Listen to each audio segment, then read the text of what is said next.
কিংবা দূরে যে যেখানে আছেন আপনাদের সবাইকে স্বাগত জানাচ্ছি। আমি সুলতানা রহমান, দেখছেন বাংলা নিউজ নেটওয়ার্ক। আমার অডিওতে যদি কোনো সমস্যা থেকে থাকে আমি আশা করি আপনারা একটু আমাকে জানাবেন, সো দ্যাট আমি যেন অডিওটা ক্লিয়ার করতে পারি। আমি যতটুকু দেখছি ক্লিয়ারই আছে। আজকে আপনি জানেন বাংলাদেশের নির্বাচন নিয়ে একটা বিএনপি একটা ল্যান্ডস্লাইড ভিক্টরি পেতে যাচ্ছে, এটা আমরা কম বেশি সবাই এরই মধ্যে বুঝে গেছি বা জেনে গেছি। বাংলাদেশের মানুষ একদিক দিয়ে খুশিতে খুব আত্মহারা হয়ে উঠছে। এই কারণে আমি অনেকের সঙ্গে কথা বলে যেটি বুঝেছি যে তারা মনে করছে যে অ্যাটলিস্ট জামায়াতে ইসলামী দেশ চালাবে, এটি বাংলাদেশকে দেখতে হবে, বাংলাদেশের মানুষকে দেখতে হবে, আর এটি থেকে যারা তারা যেন হাত ছেড়ে বেঁচেছে। আমি নির্বাচন নিয়ে আলাপ আলোচনা করব, কিন্তু ঠিক এখনই নয়।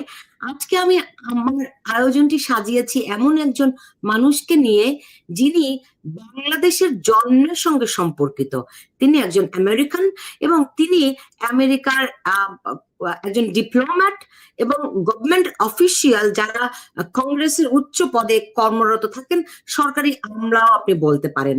এবং বর্তমানে তিনি বিভিন্ন প্রতিষ্ঠানের থিঙ্ক ট্যাঙ্ক হিসেবে কাজ করেন। আমার সঙ্গে সম্প্রতি তার পরিচয় হয়েছে। তিনি একটি অনুষ্ঠানে এসেছিলেন বাংলাদেশের রাজনৈতিক অবস্থা নিয়ে কথা বলার জন্য। এবং বাংলাদেশের স্বাধীনতার সময় আমরা জানি যে আমেরিকা বাংলাদেশের স্বাধীনতার বিপক্ষে অবস্থান নিয়েছিল।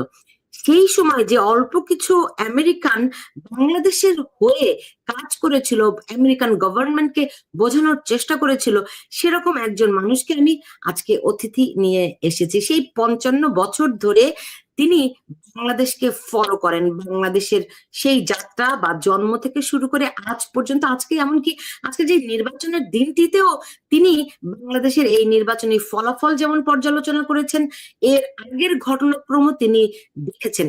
সব মিলিয়ে এই পুরো বিষয়টি নিয়ে আলোচনা করব। আমার যে অতিথি, তার নাম গ্রেগ রাশফোর্ড। আমি বলেছি তিনি একজন রাজনীতি বিশ্লেষক আমেরিকানদের জন্য এবং গবেষক, বাংলাদেশের একদম জন্ম থেকে বন্ধু তিনি। তাকে আমি আজকে আমন্ত্রণ জানিয়েছি। আপনারা এই অনুষ্ঠানটি কেউ চাইলে কিন্তু বাংলায় ডাব করে শুনতে পারবেন, যেহেতু একজন আমেরিকান আমাকে ইংলিশেই অনুষ্ঠানটি শুরু করতে হবে, ফলে আপনারা আমাকে ক্ষমা সুন্দর দৃষ্টিতে দেখবেন। এবং আমার ইংরেজি, আপনি জানেন আমরা বাংলা ভাষায় কথা বলি, অত ভালো না, ফলে আপনারা ক্ষমা সুন্দর দৃষ্টিতে দেখবেন। আমি চেষ্টা করব। আমার সঙ্গে অতিথি হিসেবে যুক্ত হচ্ছেন Greg Rashford. Hello, Mr. Greg Rashford. It is really great and honor to have you in my show. Welcome to our show. Thank you. Yeah, it is really nice to talk to you. Just last week, I came to know that you were very closely related with Bangladesh. The country wasn't born at the time. So you know the history, the birth history of Bangladesh. So first I want to know how you were connected with Bangladesh in 1971. Well, in 1971, I was a 28-year-old speechwriter and foreign policy advisor to Congressman Pete McCloskey. He was a Republican from California, and we were challenging the Republican president, Richard Nixon, in the presidential primaries. Our issue was truth in government. Yeah, good to hear that. And I want to know why President Nixon was not kind enough for Bangladeshi people, those who were struggling for their independence. How much you can tell us about that? And how did you work for Bangladesh? I didn't quite hear the thrust of every word of that, but you asked how we as Republicans looked at our Republican president? No, I didn't ask that. I asked at that time, President Nixon. Mm-hmm. President Nixon of America in 1971 didn't support Bangladeshi, those who were struggling, fighting for their independence. Yes. What is your contribution? I know you tried to convince your government. You hear me, right? Oh, Well, Congressman McCloskey wanted to know what was going on in Bangladesh, called East Pakistan in those days. I didn't know anything about it. And he said, take a look, take your time. And it took me about a week. And this was early December of 71. And it was quickly apparent that uh, it didn't make a lot of sense to have an East Pakistan and a West Pakistan, different languages, different cultures, one west facing the Arab world, the other east facing India. And that didn't make sense. And apparently, the idea had been when the partition came in 1947 that both East and West Pakistan would be happy to be free of colonial rule. But apparently, the West Pakistanis wanted to run everything, and that was the source of the problem. And so the trouble didn't start when Sheikh Mujibur Rahman won the parliamentary election big time in 1971. That was early in the year, as I recall. By December, when the Congressman McCloskey asked me to research this, it was already clear there was an ongoing genocide. It was the Pakistani army. There were religious figures in the then East Pakistan who didn't want independence. And history is cyclical. You can see the same controversies playing out today. And anyway, we just said, well, let's recognize the United States should recognize the independent nation of Bangladesh. Simple as that. Yeah, I think in last 55 years, Bangladesh and America has really good friendship, but last 2 years, around 18 months, people think that the political changes happen in Bangladesh, and you know that Dr. Yunus, now the chief of interim government, he is backed by the US government. Could you please clarify us a little bit about that? Did you know Dr. Yunus in 1971? Mr. Yunus? Mhm. Oh no, I'd never heard of him, and I've never met him. All I know is that he won a Nobel Prize, and he came in about 3 years ago after the turmoil and promised to have elections, and apparently he's delivered, and that's really about all I know. As an American, I don't have a stake in who individually wins or not, but it looks like from the news reports I've seen, the elections have come off pretty well, and the losing party promised to remain peaceful politically, and so far so good. Yeah, you were telling me that the election just happened yesterday or yesterday, right? The result didn't come out yet. It is continuing, but it is clearly, you can tell that BNP, Nationalist Party, they are going to win. Whereas I remember that the program we met, where the keynote speaker, Michael Rubin, told that Jamaat-e-Islam is going to win in this election. Did you remember that remark? I didn't understand the question. Your microphone is not working quite right. Now you hear me?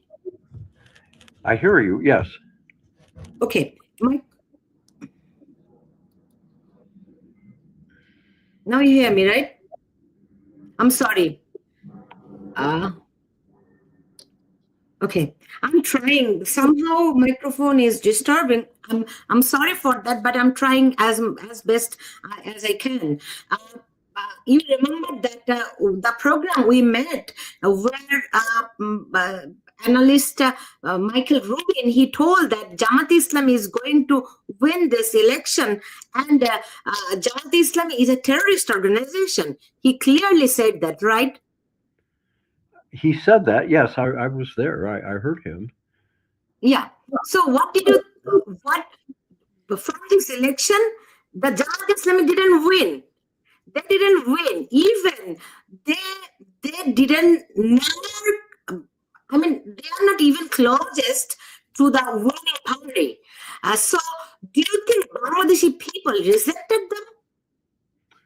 I don't know much about them other than that I just saw the news report where a spokesman for that party said that we're going to remain peaceful and it looked like a democratic outcome was in the works, and I hope so.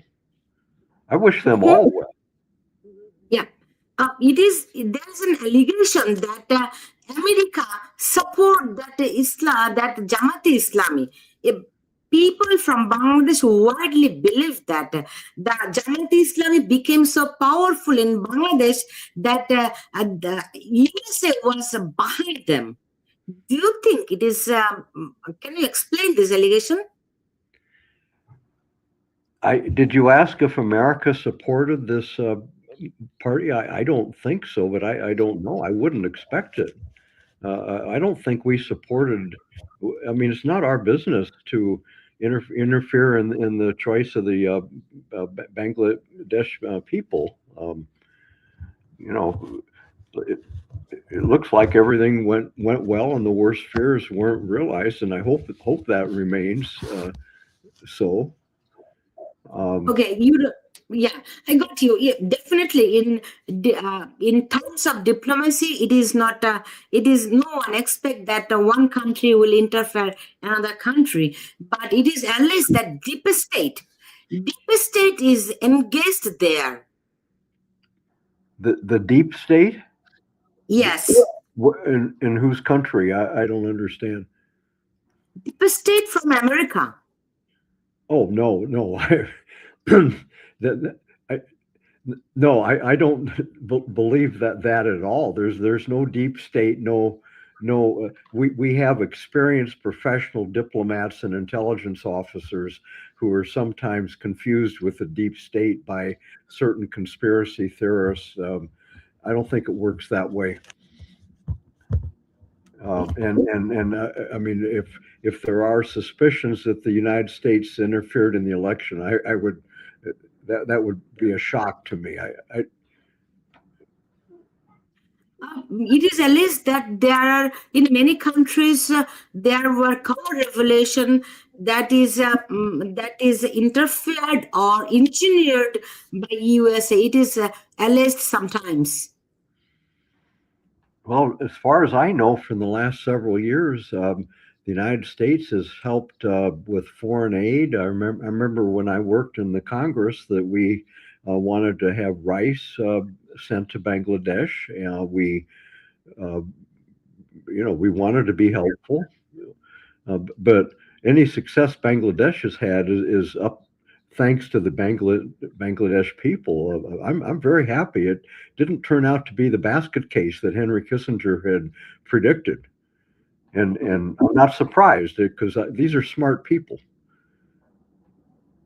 Yeah, it is referred that Henry Kissinger told that Bangladesh will be a bottomless basket. Yes, well, he didn't get that one right. Yeah, before 2 years back, Bangladesh GDP was 7.2 GDP growth. Now it is 3.2 in Dr. Yunus regime. Well, how do you see this?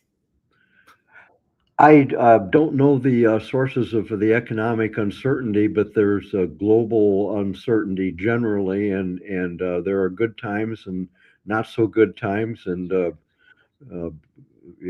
just hope for the best.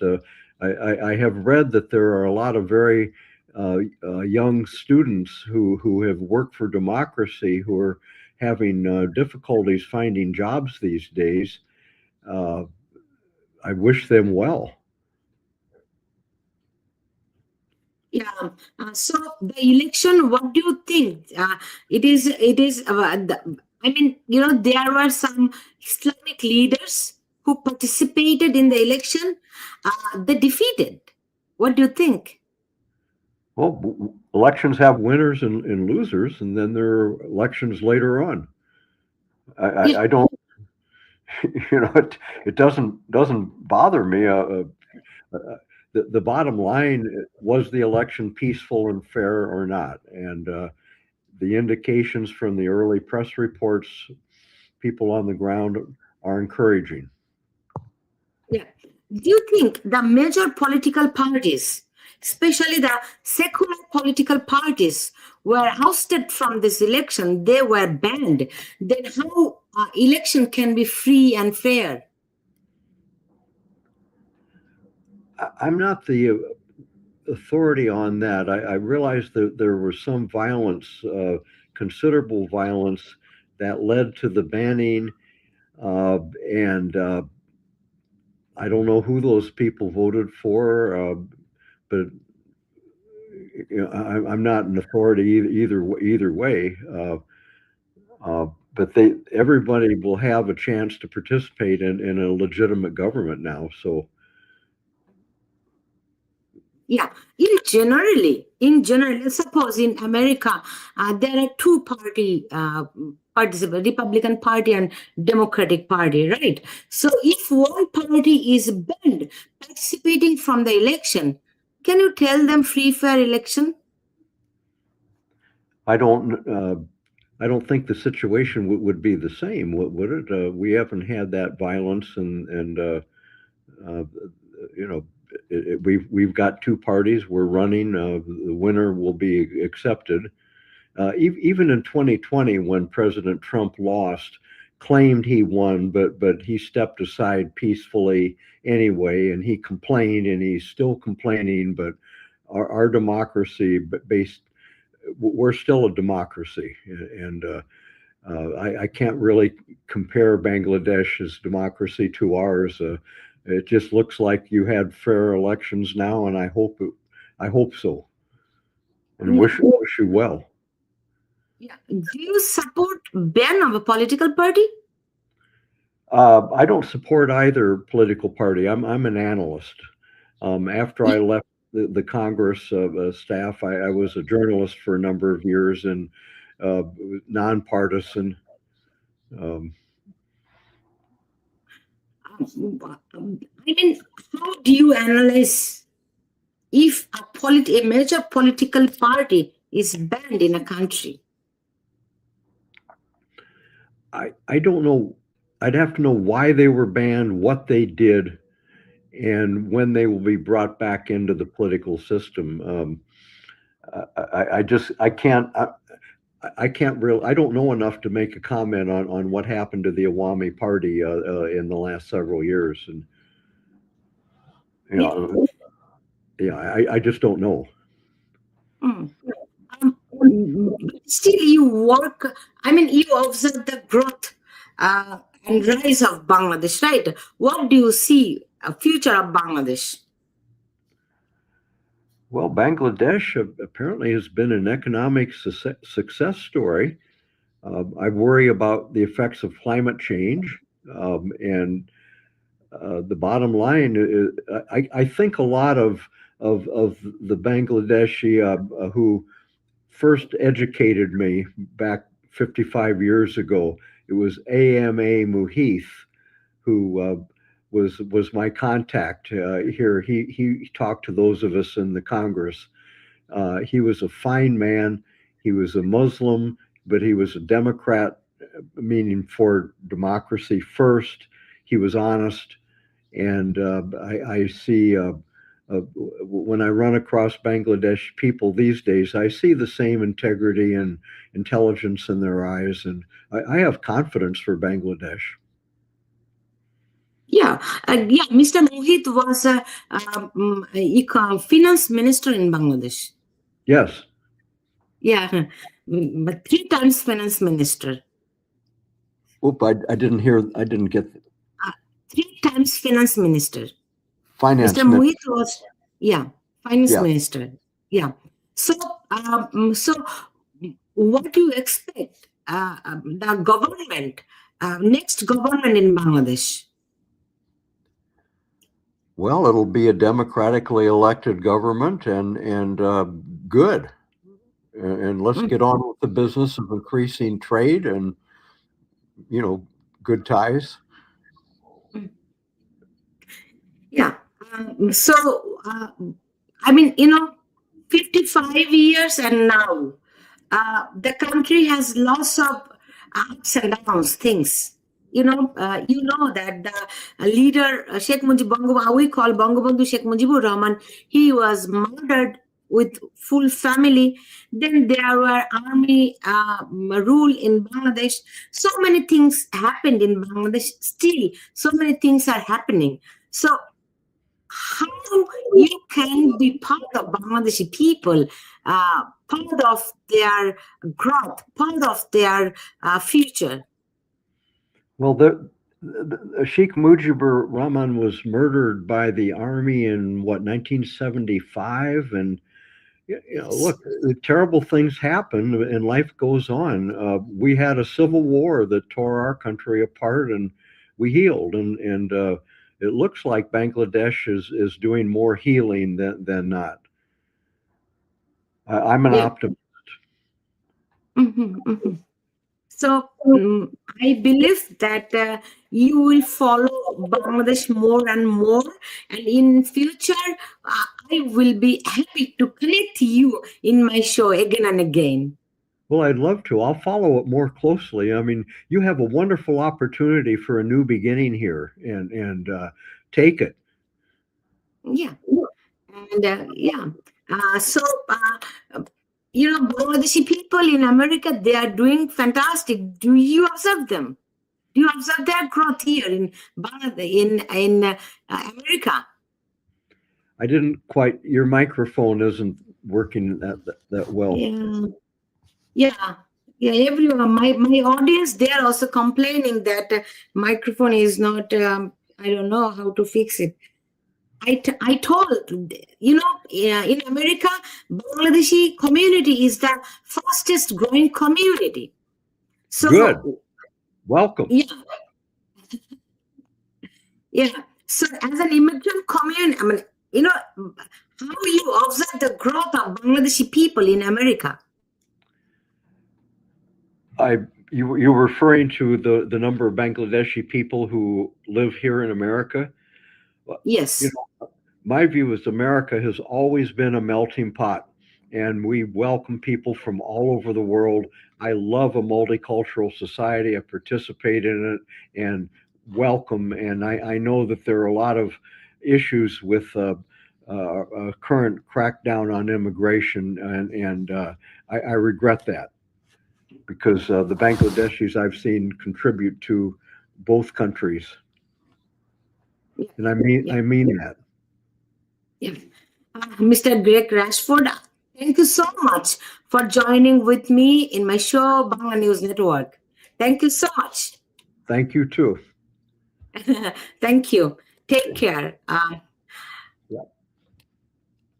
আমরা এতক্ষণ কথা বলছিলাম, আমি বলছিলাম যে Greg Rashford বাংলাদেশের জন্য কাজ করেছিলেন, তিনি কিসিঞ্জারের সরকারে কাজ করেছিলেন, তিনি একজন ইয়াং ডিপ্লোম্যাট হিসেবে, ফরেন পলিসি হিসেবে। আজকে আমার একটু যান্ত্রিক ত্রুটির কারণে আমি খুবই দুঃখ প্রকাশ করছি যে আপনাদেরও সমস্যা হয়েছে, আমার অতিথিরও সমস্যা হয়েছে, খুব ভালো করে আমি করতে পারি না, আমি জানি না এটা কিভাবে ঠিক করব। আমি একটু পরে আবার ফিরবো বাংলাদেশে যে নির্বাচনের যে ফলাফলটি হয়েছে, এই নির্বাচনে বাংলাদেশের মানুষ আসলে কি বার্তা দিয়েছে। নির্বাচনে ওই যে ইলেকশন ইঞ্জিনিয়ারিং বলুন, রিগিং বলুন, যা হবার তা তো হয়েছে, কিন্তু তারপরেও মানুষের একটি বার্তা আছে। সেই বার্তাটা কি আমি আপনাদেরকে জানাবো একটু পরেই। আমি আবার ফিরছি।